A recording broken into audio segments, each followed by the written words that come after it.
Rui Correia, bem-vindo novamente às Remy Talks for All do Festival Mental. Venho perguntar logo assim de rajada, desde a última vez que conversámos faz cerca de um ano, mais ou menos, mais coisa, menos coisa, e tudo o que conversámos na altura tinha a ver com a dificuldade em que os centros, entre outras coisas que conversámos, claro, a dificuldade que os centros tinham em estar a receber pessoas porque os pacientes a entrar no centro tinham que estar numa espécie de quarentena por causa da Covid. Entretanto, passou um ano, passou um novo confinamento, passaram novas regras. Um, e agora, como é que estão as coisas em relação aos centros de tratamento para adições e como é que estão a fazer agora as entradas das pessoas nesta fase, em concreto? Então, realmente, quer dizer, nos centros, tal como nós próprios, como pessoas, habituámos a viver nesta situação. Quer dizer, na altura uma, havia assim um receio de que se houvesse um surto num centro, os centros fossem fechados e que isso fosse uma situação de sair, tinham que ir para outros sítios, etc. Depois aprendeu-se a viver com a pandemia e com o Covid e, portanto, os centros, como qualquer outra estrutura que fazem parte da sociedade, quando tiveram que ter os seus primeiros casos, lidaram com os casos da maneira recomendada, de acordo com as instruções da Direção-Geral de Saúde, minimizaram-se muito a propagação do Covid entre doentes e funcionários, e podemos dizer, pelo menos daqueles que eu conheço, que a situação foi controlada com bastante eficácia portanto, os centros agora estão a trabalhar já dentro de uma maior normalidade. Outro aspecto que é diretamente ligado com este é que, dependendo das autoridades de saúde da zona onde se implantam os centros, em alguns centros já se procedeu à vacinação e noutros não. Houve autoridades de saúde locais que foram mais proativas e contactaram os centros para se proceder à vacinação. Noutros casos teve que ser o sentido contrário, tiveram que ser as direções dos centros a contactar as autoridades de saúde, mas eu sei que neste momento muitos centros já as pessoas, funcionários e doentes estão vacinados e os outros que ainda não estão, digamos, muito perto de que essa situação seja regularizada, e tudo isto junto faz com que os centros agora já estejam a trabalhar quase dentro da normalidade. E dentro disto tudo, e desta conjuntura, e destes altos e baixos, e destes avisos e desavisos de informação e contra-informação, e é uma coisa e depois é outra, nós temos ouvido aqui muita gente referir isso, sobretudo profissionais de saúde, em que as recomendações ao longo deste ano variaram várias vezes. Um, como é que é isto para a saúde mental de quem está a trabalhar com os pacientes? Como é que é isto? Quer dizer, basta o que basta, normalmente já é um trabalho difícil, todos sabemos, mas como é ainda estar a ter que lidar com tanta coisa ao mesmo tempo vinda do exterior, que está fora do alcance e que não se sabe sequer se é para ser estável, se não é para ser estável, como é que isto mexe com os profissionais de saúde? Isto mexe muito, porque isto é um problema acrescido. Como disseste muito bem, os outros problemas continuam a existir como já existiam. Isto são tudo problemas acrescidos, além dos que já vinham de trás. E nós hoje em dia lidamos com um problema muito sério, tem que ver com muitas coisas, por exemplo, com as redes sociais, que também têm coisas boas, como é óbvio, mas é assim, nós lidamos com, vamos dizer, com um excesso de informação. Se as pessoas não tiverem sentido crítico para separar o trigo do joio, isto é, para perceberem o que é certo e correto e aquilo que não é certo nem é correto, isto gera-se uma grande confusão.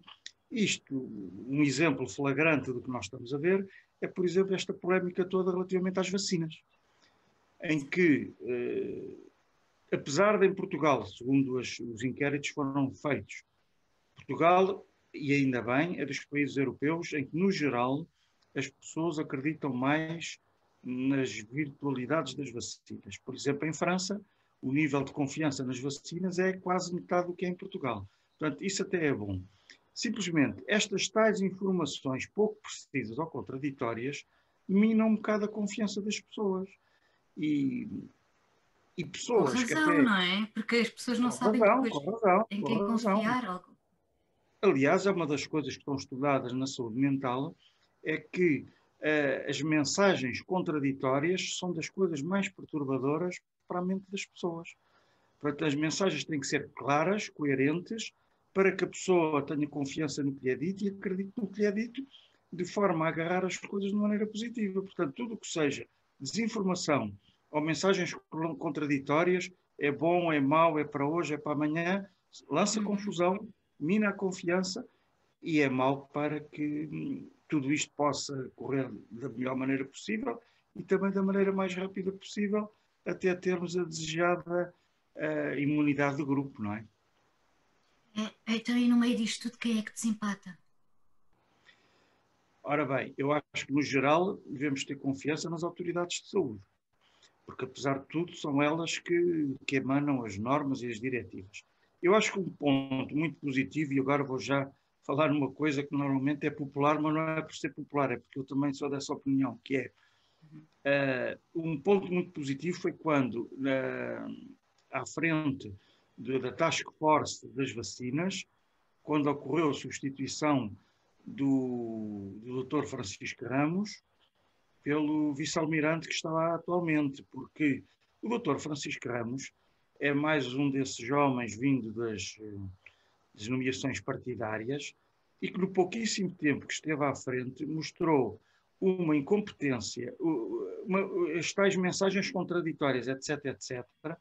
Felizmente depois houve aqui um volte-face e eu penso que se nota claramente desde que a liderança mudou, uma pessoa que tem grandes conhecimentos da parte logística, porque aqui o que interessa é que todas as vacinas disponíveis sejam administradas o mais rapidamente possível. Isto é um problema logístico.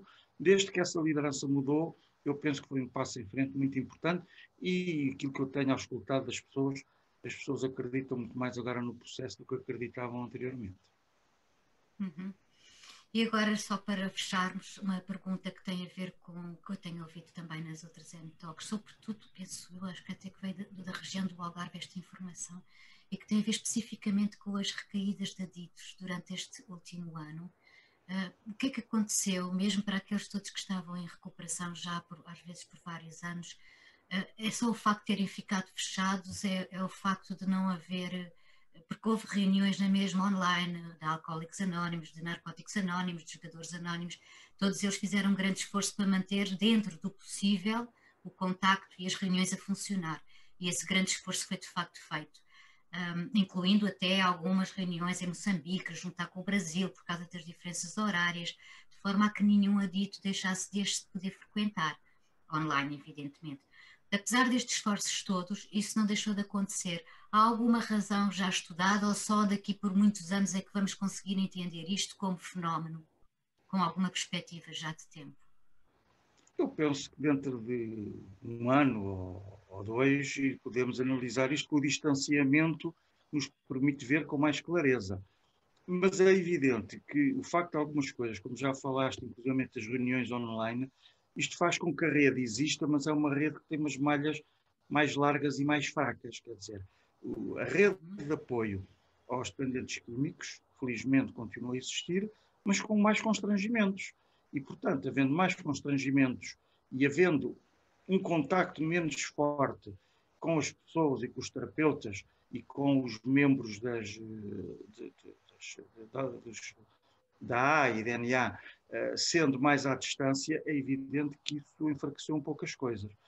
Outra coisa que eu também já tenho conhecimento, veiculado por alguns dependentes químicos, é que, curiosamente, os problemas trazem depois as oportunidades, mas neste caso mal, que é, rapidamente se montaram verdadeiras redes de levar as substâncias psicoativas ao domicílio das pessoas que as pretendiam consumir. Portanto, o facto das pessoas estarem confinadas acabou por não ser um entrave a ter acesso a essas substâncias, porque assim como há, e agora brincando um pouco, assim como há os Uber Eats e os Glovo, E os houve também, takeaways de comida, também há takeaways de houve substâncias. também substâncias. Isso já me foi dito por vários aditos, porque realmente as pessoas estão à espreita das oportunidades.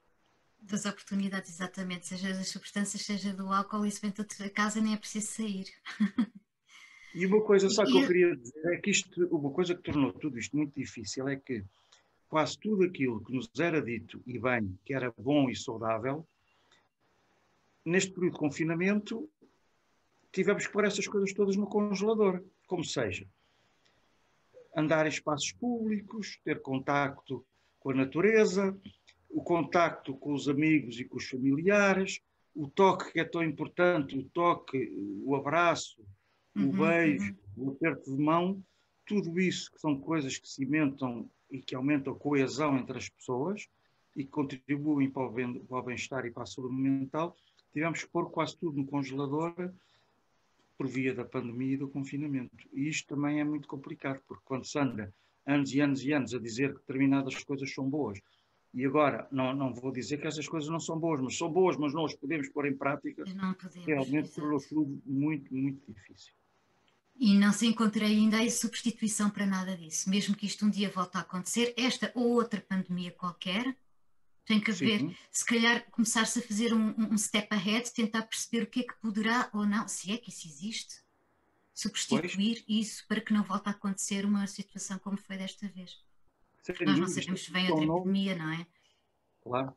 Há especialistas que dizem que isso é provável que aconteça, porque a intrusão humana na natureza é tão grande que a Exatamente. passagem de determinados vírus de espécies selvagens para os humanos, que é provável que aconteça. Agora, uma coisa também é certa, isto provou também que quando as pessoas e as sociedades se unem para encontrar soluções, e estou a pensar especialmente na extraordinária rapidez com que foram criadas estas vacinas contra o Covid, mostra que talvez também já estejamos um pouco melhor preparados se houverem novas situações. E ao mesmo tempo que mostra também a resiliência que às vezes conseguimos ter quando queremos, não é? E juntar as pessoas para um bem comum, quando é preciso. É verdade, é verdade. Isso é a parte positiva. É a parte positiva que podemos todos tirar daqui. Rui Correia, É. obrigadíssima por ter estado connosco outra vez na Zen Talks. Um beijinho muito grande. Obrigada pelo tempo, pela disponibilidade. Até Obrigado, breve. obrigado. Um beijinho, Ana. Deus, Beijinho. obrigado.